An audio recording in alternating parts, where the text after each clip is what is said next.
Mithila education में आप सभी का स्वागत है। आज हम लोग पढ़ेंगे हार्वर्ड गार्डनर का बहुबुद्धि सिद्धांत। हार्वर्ड गार्डनर जो अभी भी जिंदा है, पहले तो ये 8 प्रकार की बुद्धि के बारे में बताए थे, अभी वर्तमान में 10 प्रकार की बुद्धि के बारे में बता चुके हैं।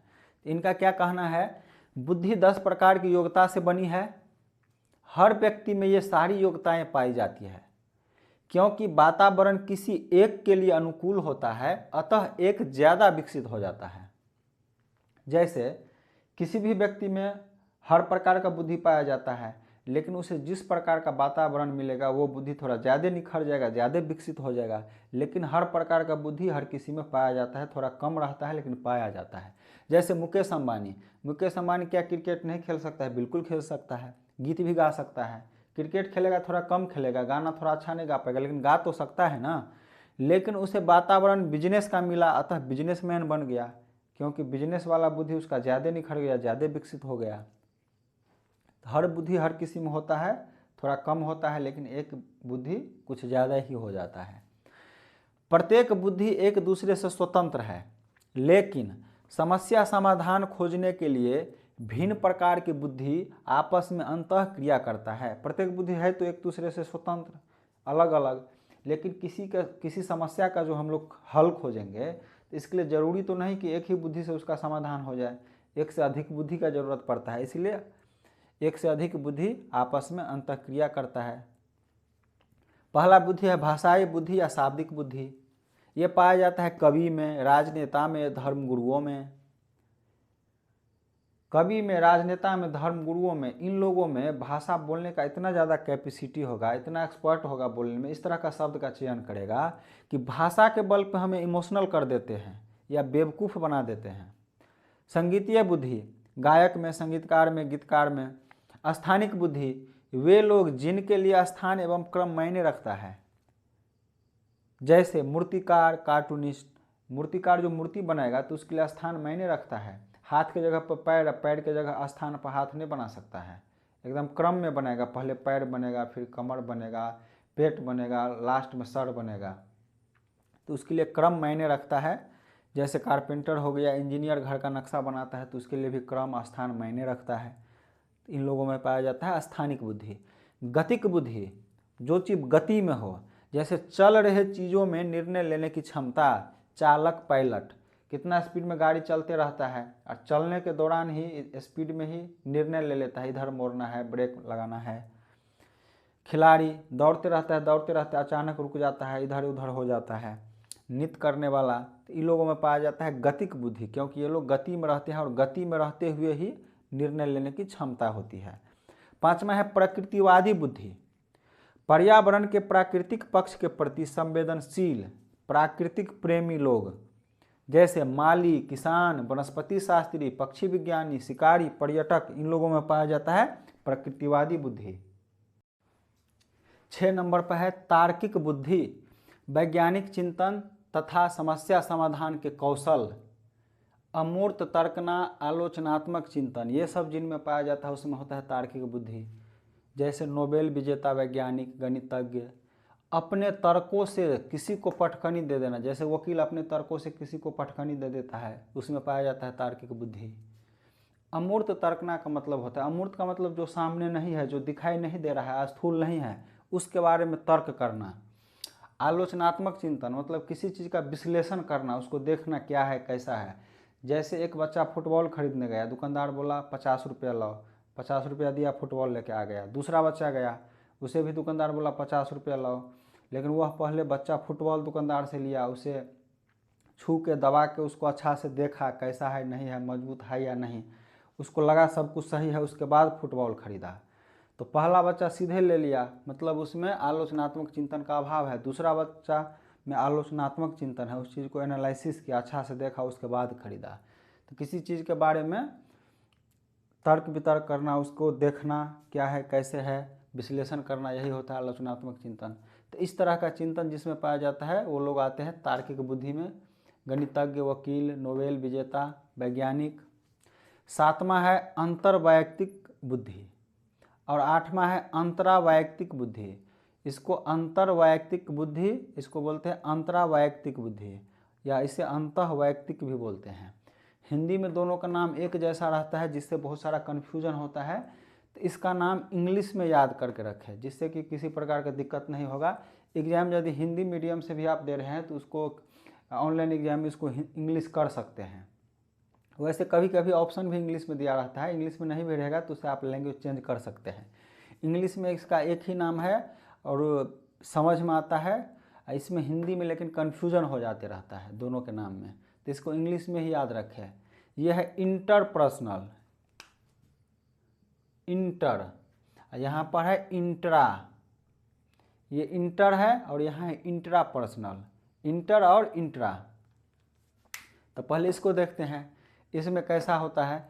दूसरे की मन की भाव को पढ़ने की क्षमता, दूसरों को विश्वास में लेने की बुद्धि, दूसरे को मन की बात को समझ लेंगे उसको देख के। जैसे बीमा एजेंट, बीमा एजेंट दूसरे को अपने विश्वास में ले लेता है ताकि मेरे पास बीमा करवा ले। दुकानदार, दुकानदार जैसे कपड़ा बेचते रहेगा, आपका देखेगा कि किसी एक कपड़ा पर, पार्टिकुलर कपड़ा पर आपका बार बार ध्यान जा रहा है, तो समझ लेता है, आपके मन की बात को समझ लेता है कि आपको ये पसंद है। उसके बाद दुकानदार भी उस कपड़ा का बड़ाई करने लगा, ये वाला लीजिए ना, ये बहुत अच्छा है। तो दुकानदार में इस तरह का गुण पाया जाता है। परामर्शदाता, परामर्श जो देगा आपके मन के भाव को जानेगा, पढ़ेगा, उसके बाद ही तो आपको परामर्श दे सकता है। सामाजिक कार्यकर्ता, दूसरे के मन को, बात को जान लेता है, उसके बाद ना समाज में सामंजस्य बैठाता है, दूसरे से संबंध बनाता है। इस तरह की बुद्धि। इसमें याद रखना है क्या है, इंटर मतलब दूसरे के मन में इंटर कर गया। इंटर का मतलब दूसरे के मन में प्रवेश कर गया।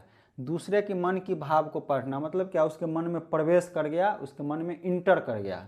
तो इसे इंटर से क्या याद रखेंगे, दूसरे के मन में इंटर कर गया। 8वां है अंतरावैयक्तिक, इसको याद रखेंगे इंट्रा पर्सनल। इंट्रा, इंट्रा है, इंट्रा का मतलब खुद, खुद के भाव या संवेग को खुद कंट्रोल करना, खुद को दूसरे के जगह रख के सोचना। दूसरे से संबंधित रहेगा, दूसरे के मन में इंटर करना, तो इंटरपर्सनल। और खुद से संबंधित रहेगा तो इंट्रा मतलब खुद के भाव संवेग को कंट्रोल करना, खुद को दूसरे के जगह रख के देखना, जैसे शिक्षक में यह गुण होता है। उसके बाद है मानव अस्तित्व और जीवन के अर्थों को समझने में अति संवेदनशील, मानव अस्तित्व और जीवन के अर्थों को समझने में भी अति संवेदनशील। इस तरह का गुण दार्शनिक, आध्यात्मिक नेता और शिक्षकों में पाया जाता है। शिक्षक में भी इस तरह का गुण होता है, खुद को कंट्रोल रखता है और दूसरे के जगह पे रख के, खुद को दूसरे के जगह पे रख के देखता है। वैसे एक तरह से देखा जाए तो ये वाला गुण भी शिक्षक में होता है। तो बहुबुद्धि सिद्धांत का यही तो मतलब है कि हर बुद्धि हर किसी में होता है। तो कभी कभी इसमें भी शिक्षक हो सकता है, ऐसा जरूर है कि यही होगा, यहाँ भी शिक्षक हो सकता है, यहाँ भी। तो क्वेश्चन भी पूछता है तो इस तरह का कन्फ्यूजन क्वेश्चन में क्रिएट नहीं करता है, वो अलग अलग करके पूछता है। लेकिन ऐसा नहीं है कि इसमें हम शिक्षक बोल देंगे शिक्षक इसमें आएगा तो गलत है, ये भी सही होगा, बोल देंगे इसमें आएगा ये भी सही होगा। वैसे पहले हार्वर्ड गार्डनर जो है 8 ही बुद्धि दिए थे, तो उस समय दार्शनिक आध्यात्मिक नेता लोग को इसमें रखा था, लेकिन अब 10 दे चुके हैं। तो उसके लिए एक अस्तित्ववादी बुद्धि, 9 नंबर पर अस्तित्ववादी बुद्धि है, जिसमें लोग ब्रह्मांड में क्या है, आदमी क्यों मरता है, दुनिया कैसे बनी, इस तरह के लोग जो होते हैं सोचने वाले, वो लोग आते हैं। वैज्ञानिक, खोजकर्ता, दार्शनिक, तो दार्शनिक इसमें भी है और इसमें भी है। वैसे पहले 8 बुद्धि था, एनसीईआरटी में अभी भी, एनसीईआरटी का जो 12 का बुक है उसमें अभी भी 8 ही बुद्धि दिया हुआ है। तो इसके लिए अब अलग से रख दिया गया है। तो दार्शनिक को आप यहाँ भी रख सकते हैं और यहाँ भी रख सकते हैं, कहीं भी रखेंगे तो गलत नहीं होगा। वैसे इस तरह से क्वेश्चन भी नहीं आता है। 10 में है आध्यात्मिक बुद्धि, मतलब कर्म प्रधान लोग, जैसे मौलवी, पुजारी, पादरी, ये लोग आते हैं आध्यात्मिक बुद्धि में। उसके बाद बहुबुद्धि सिद्धांत की आलोचना भी की जाती है। क्यों की जाती है? यह सिद्धांत कई प्रकार की बुद्धियों का वर्णन करता है। आज के ज़माने में खर्च को देखते हुए इसका मापन करना संभव नहीं है। तो हम लोग हार्वर्ड गार्डनर के बहुबुद्धि सिद्धांत के 10 बुद्धि को देख लिए। क्वेश्चन यदि कहीं से पूछता है तो बस ये दोनों से पूछता है, बाद बाकी कहीं से भी पूछेगा तो आसानी से बन जाएगा। क्वेश्चन कन्फ्यूजन होता है 7वां और 8वां जो बुद्धि है, इंटरपर्सनल और इंट्रापर्सनल, इसको एक बार और अच्छा से देख लेते हैं। जैसे ही क्वेश्चन में रहेगा दूसरे की मन को, भाव को पढ़ने की क्षमता, दूसरे को विश्वास में लेने की क्षमता, तो क्या हो जाएगा, इंटर मतलब दूसरे के मन में इंटर कर गया। और इंट्रा मतलब खुद से संबंधित, सेल्फ से संबंधित हुआ। इंट्रा पर्सनल खुद के भाव या संवेग को खुद कंट्रोल करना, खुद को दूसरे के जगह रख के सोचना। तो इस तरह के लोगों में पाया जाता है इंट्रापर्सनल। तो अब इस पर कुछ क्वेश्चन कर लेते हैं ताकि जो भी कन्फ्यूजन रहे सब दूर हो जाए। प्रश्न 1, हावर्ड गार्डनर के अनुसार किसी अन्य व्यक्ति के मनोदशा, स्वभाव और प्रवृत्ति को समझकर प्रतिक्रिया देने की योग्यता को किस नाम से जाना जाता है? किसी अन्य व्यक्ति की मनोदशा और स्वभाव, दूसरे की मतलब दूसरे के मन में इंटर कर गया, तो यह होगा इंटरपर्सनल, अंतर्वैयक्तिक बुद्धि। शारीरिक गत्यात्मक होगा नहीं, भाषात्मक होगा नहीं, और ये भी होगा नहीं। तो दूसरे के मन में इंटर कर गया है तो इंटरपर्सनल। हावर्ड गार्डनर के सिद्धांत में डैश बुद्धि के व्यक्तियों में अपनी पहचान, मानव अस्तित्व और जीवन के अर्थ के बारे में संवेदनशीलता होती है। अपनी पहचान और मानव अस्तित्व, अपनी पहचान, तो यहाँ पर हो जाएगा इंट्रा मतलब अंतःवैयक्तिक, ऑप्शन नंबर 4। भाषाई होगा नहीं, प्रकृतिवादी होगा नहीं, ये भी नहीं होगा। प्रश्न 3, हावर्ड गार्डनर के बहुबुद्धि के सिद्धांत के अनुसार वह कारक जो व्यक्ति के आत्मबोध हेतु सर्वाधिक योगदान देता है वह हो सकता है। आत्मबोध का मतलब क्या होता है? स्वयं को जानना। तो स्वयं को जानना, खुद को जानना, तो इसमें भी होगा इंट्रापर्सनल, अंतःवैयक्तिक, ऑप्शन नंबर 2। भाषा विषयक होगा नहीं, संगीत में होगा नहीं, आध्यात्मिक होगा नहीं। प्रश्न 4, निम्नलिखित में से कौन सी बहुबुद्धि सिद्धांत की आलोचना है? तो बहुबुद्धि सिद्धांत की आलोचना इसलिए किया जाता है, बहुबुद्धि केवल प्रतिभाएं हैं जो पूर्ण रूप से बुद्धि में विद्वान रहती है। ऐसा बोला गया है कि बहुबुद्धि केवल प्रतिभाएं हैं, तो ऐसा तो है नहीं कि केवल प्रतिभाएं हैं, इसलिए इसका आलोचना किया जाता है।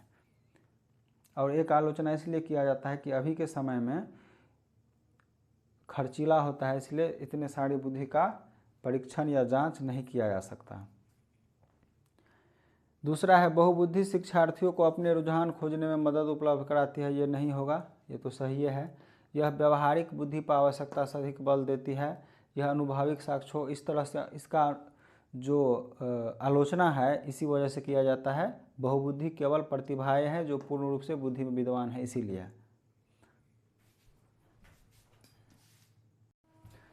प्रश्न संख्या 5, हावर्ड गार्डनर का बहुबुद्धि सिद्धांत सुझाता है कि 1 में बुद्धि को केवल बुद्धिलब्धि IQ परीक्षण से ही निर्धारित किया जा सकता। शिक्षक को चाहिए कि विषय वस्तु वैकल्पिक विधियों से पढ़ाने के लिए बहुबुद्धियों का एक रूपरेखा की तरह ग्रहण करे। 3, क्षमता भाग्य है और एक अवधि के अंदर नहीं बदलती। क्षमता भाग्य है, भाग तकदीर वाला ऐसा कुछ नहीं होता, तो ये तो गलत है। हर बच्चे को प्रत्येक विषय 8 भिन्न तरीकों से पढ़ाया जाना चाहिए ताकि बुद्धियाँ विकसित हो। हर बच्चे को, जिस बच्चा को जिस तरीक़ा से समझ में आता है उसको उस तरीक़ा से पढ़ाया जा सकता है, लेकिन हर बच्चे को 8 तरीक़ा से पढ़ाया जाए ये कभी भी संभव नहीं है और प्रैक्टिकली सही नहीं है, इसलिए ये भी गलत है। पहला और दूसरा को देखते हैं। बुद्धि को केवल बुद्धिलब्धि परीक्षण से ही निर्धारित किया जा सकता है, ये तो गलत है। बुद्धि को केवल बुद्धिलब्धि से ही नहीं मापा जा सकता, इसके अलावा भी बहुत सारे परीक्षण है जिसे मापा जा सकता है, इसलिए ये भी गलत है, तो ये भी कट हो गया। अब बचा ऑप्शन नंबर 2, तो ऑप्शन नंबर 2 निश्चित ही आंसर होगा। शिक्षक को चाहिए कि विषय वस्तु वैकल्पिक विधियों से पढ़ाने के लिए बहुबुद्धियों को एक रूपरेखा की तरह ग्रहण करे, बिल्कुल सही है। प्रश्न 6, बुद्धि के बारे में निम्नलिखित कथनों में से कौन सा सही है? 1, बुद्धि अनुभव के परिणाम के रूप में व्यवहार में एक अपेक्षाकृत अस्थायी परिवर्तन है। अनुभव के परिणाम के रूप में व्यवहार में परिवर्तन, अस्थायी परिवर्तन, ये तो अधिगम का परिभाषा हो गया, इसे अधिगम कहते हैं, बुद्धि नहीं, तो ये तो गलत हो जाएगा। दूसरा, बुद्धि अभिसारी रूप से सोचने की योग्यता है। अभिसारी, एक होता है अभिसारी और एक होता है अपसारी। अपसारी मतलब खुला हुआ, बहुत ज़्यादा सोच सकता है किसी भी चीज़ के बारे में, जो कि अच्छा होता है। और अभिसारी हो गया संकुचित सोच, इसलिए ये तो बिल्कुल ही गलत होगा। अपसारी रहता तो फिर भी ठीक होता, लेकिन अभिसारी है तो ये तो गलत होगा। तीसरा, बुद्धि बहुआयामी है जिसमें बुद्धि परीक्षणों के द्वारा पूर्ण रूप से परिमेय न किए जाने वाली योग्यता है। बिल्कुल सही, बुद्धि बहुआयामी है, बहुत सारे बुद्धि है जिसमें बुद्धि परीक्षणों के द्वारा पूर्ण रूप से परिमेय, बुद्धि परीक्षणों के द्वारा पूर्ण रूप से इसे मापना संभव नहीं है, बिल्कुल सही बात है। तो इसका आंसर यही होगा, ऑप्शन नंबर 3। चौथा देख लेते हैं, बुद्धि एक अनुवांशिक विशेषक है जिसमें मानसिक गतिविधियाँ जैसे स्मरण एवं तर्क शामिल है। स्मरण याद करना तो बिल्कुल ही नहीं शामिल होता, ऐसा नहीं है। और ये अनुवांशिक नहीं है, बुद्धि अनुवांशिक और वातावरण दोनों से मिलकर होता है, केवल अनुवांशिक ही नहीं होता है, तो इसीलिए ये भी गलत हो जाएगा। तो इसका आंसर होगा 3, बुद्धि बहुआयामी है जिसमें बुद्धि परीक्षणों के द्वारा पूर्ण रूप से परिमेय न की जाने वाली योग्यताएं शामिल है। प्रश्न संख्या 7, हार्वर्ड गार्डनर की बुद्धि सिद्धांत बल देती है, किस पर बल देती है? शिक्षार्थियों में अनुबंधिक कौशलों, नहीं होगा, ये भी गलत, ये तो गलत है। 2 में है सामान्य बुद्धि, सामान्य मतलब जनरल बुद्धि, इस पर भी नहीं बल देता है। विद्यालय में आवश्यक समान योग्यता, विद्यालय में आवश्यक समान, सभी के पास समान योग्यता, ऐसा भी नहीं है, सबके पास समान योग्यता नहीं होता है, न ही इस पर यह बल देता है। प्रत्येक व्यक्ति की विलक्षण योग्यता है, बिल्कुल, बहुबुद्धि का मतलब बहुत सारा बुद्धि, प्रत्येक व्यक्ति का अपना अलग अलग योग्यताएं होता है, तो यही होगा आंसर, प्रत्येक व्यक्ति की विलक्षण योग्यताएं।